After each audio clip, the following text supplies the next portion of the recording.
தேனி மாவட்டம் பெரியகுளம் தாலுகாவிற்குட்பட்ட வடபுதுப்பட்டி பகுதியில் அரசு மதுபான கடை செயல்பட்டு வருகிறது. இங்கு அம்மாவட்ட போதைப்பொருள் தடுப்பு நுண்ணறிவு பிரிவு காவல்துறையில் பணியாற்றி வரும் சிறப்பு சார்பு ஆய்வாளர் ராஜா மற்றும் ஸ்டாலின் என்ற காவலர் இருவரும் மது அருந்தியுள்ளனர். மேலும் பணம் கொடுக்காமல் மிரட்டி வாக்குவாதத்தில் ஈடுபட்டனர். இது தொடர்பான வீடியோ வெளியாகியுள்ளது.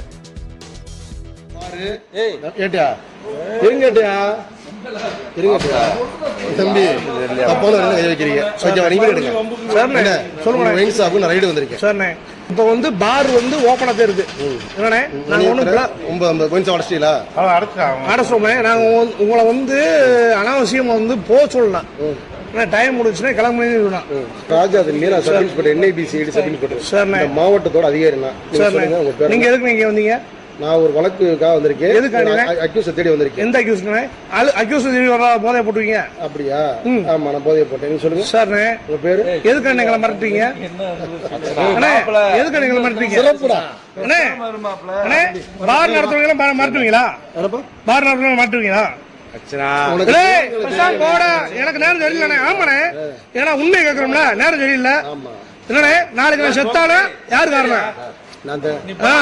நீதான் காரணம்.